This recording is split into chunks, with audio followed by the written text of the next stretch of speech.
안녕하세요. 오늘은 같이 사용하면 위험해질 수 있는 상극인 색에 대해서 얘기해 볼 건데요.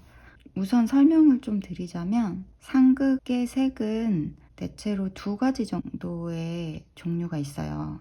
채도가 높은 원색 계열을 같이 썼을 때, 그러니까 삼원색 계열과 그 사이에 들어가는 오렌지, 바이올렛, 그린, 요 정도 채도가 높은 자기의 느낌이 강한 이런 색들끼리만 썼을 때 그런 경우가 있고, 두 번째는 보색 계열이나 보색 계열처럼 서로 먼 계열의 색을 썼을 때.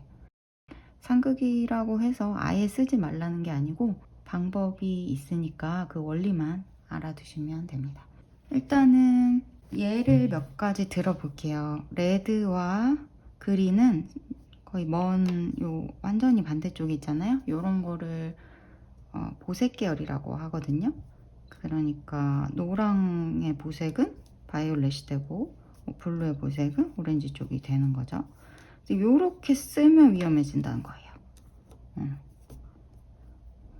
그리고 꼭 요렇게가 아니더라도 이렇게 삼원색을 쓰게 되면 채도가 높은 원색 계열이기 때문에 위험할 수 있다는 거죠. 그래서 레드를 만약에 내가 동백 같은 꽃을 그릴 때 이 레드와 어울리는 그린을 쓰긴 써야 되는데, 이 그린을 어떻게 쓰냐면, 이 레드도 따뜻한 레드가 있고 차가운 레드가 있어요. 따뜻한 레드를 쓸 때는 그린도 따뜻한 그린을 써야 되고, 차가운 레드를 쓸 때는 그린도 차가운 그린을 쓰시면 됩니다. 이 원리는 요게 다예요. 내가 어떤 원색적인 거나 보색 계열을 상극인 색을 쓸 때 어떤 하나의 색을 골랐잖아요. 그러면 그 색에 받쳐주는 색도, 그 색이 차가운 계열이면 얘도 차가운 색을 쓰고, 따뜻한 계열이면 따뜻한 그린을 쓰면 돼요.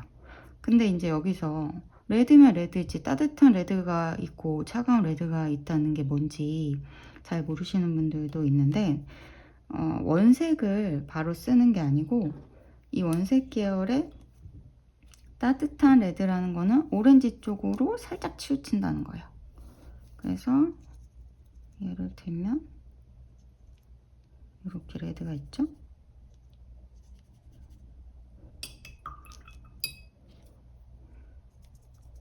여기다가 이런 아주 정직한 중간 계열의 녹색을 쓰면 수박 되는 거예요. 그래서 촌스러워지죠. 이거를 레드에 따뜻한 레드로 가려면 오렌지를 살짝 섞는 거예요.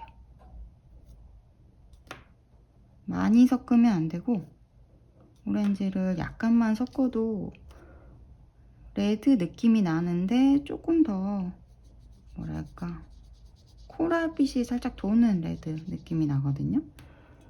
이거는 따뜻한 레드라고 하고,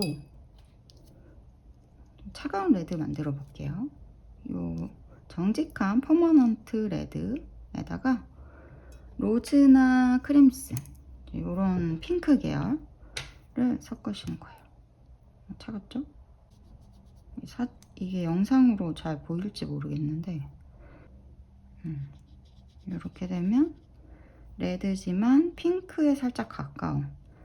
그래서 내가 만약에 동백꽃을 한다 그러면 이 세 가지를 다 쓰셔도 되는데, 어떤 레드를 쓰냐에 따라 그린을 선택할 때 신중해져야 된다는 거예요. 이거는 로즈, 이건 오렌지. 색 계열은 레드에서 핑크, 핑크에서 바이올렛, 바이올렛에서 블루 이렇게 넘어가거든요. 근데 이제 만약에 요거를 선택했다고 해볼게요. 차가운 레드를 동백색으로 선택을 했어요. 그러면 그린도 좀 차가워야겠죠? 그린에 이쪽이 차가운 거예요. 그래서 블루를 섞으셔도 되는데, 이러면 채도가 안 떨어지니까 바이올렛을 살짝 섞어 볼게요.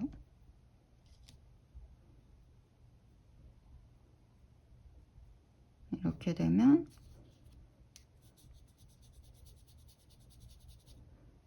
이런 약간 차분한 청록 계열이 나와요. 요렇게 쓸 때는 이렇게 아니고 그럼 따뜻한 레드 계열의 꽃을 할 때 요런 계열도 있잖아요. 요런 계열을 쓸 때는 녹색을 조금 따뜻한 쪽으로 해볼게요. 노랑을 섞으면 새끈한 계열이 나오는데 이렇게 쓰면 채도가 안 떨어지기 때문에 채도를 살짝 떨어뜨려서 이 반부 그린 색에 옐로우 오커 아니면 번트 시엔나 같은 색을 조금 섞어주는 거예요. 옐로우 오커도 좀 안 떨어지는 것 같아요. 로우 엄버나 번트 시엔나 이쪽으로 노랑 쪽으로 가면 연두 쪽이 나와요. 연두 쪽에 녹색 이런 거는 이렇게 어울리죠.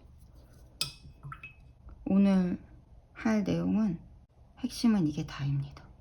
근데 이게 되게 단순한 것 같은데 이거를 몰라서 이제 막 뒤죽박죽 쓰시거든요.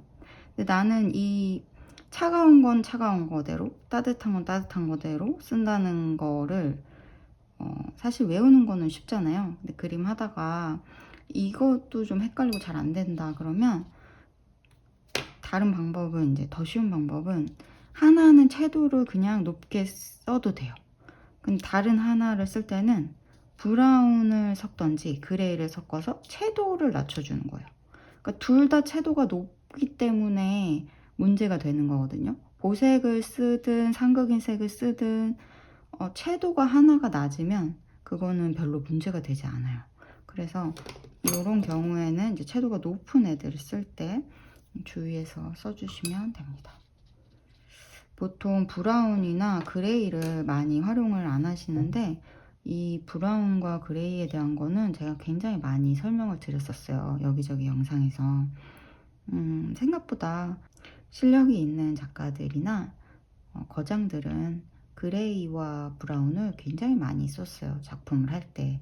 그 채도가 높은 걸 사용할 때는 그 양을 조금 조절을 해서 너무 많이 쓰지 않도록 해주세요. 오늘 레드 가지고 설명을 드렸는데 하나 더 해볼까? 녹색하고 바이올렛은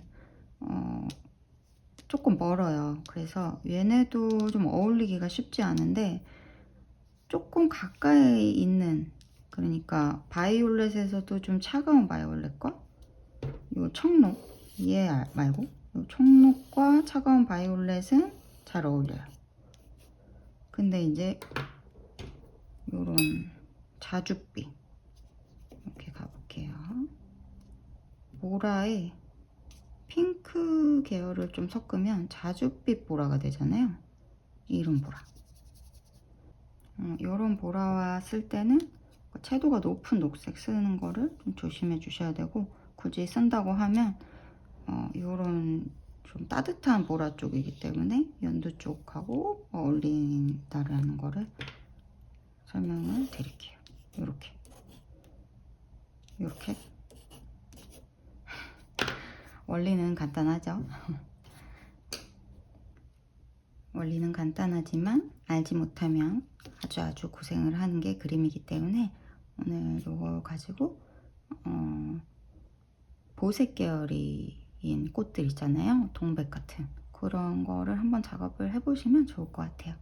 보통 동백 하실 때 그냥 퍼먼트 레드 같은 거 많이 쓰시는데 저는 동백 할 때 로즈나 크림슨 쪽 많이 섞어서 쓰거든요. 100% 말고 이제 섞어서. 그리고 녹색 계열에서는 채도가 조금 낮은 청록 계열이나, 그 다음에 연두 쪽도 채도가 낮거나 명도가 무거운 색, 그러니까 올리브 그린도 이런 연두, 밝은 연두 말고 녹색을 쓰는 게 아니고 프루시안 블루와 로우 엄버 이런 계열을 하면 약간 올리브 그린 계열 쪽으로 색이 나는데 좀 무거운 올리브 그린 계열이거든요. 이 정도.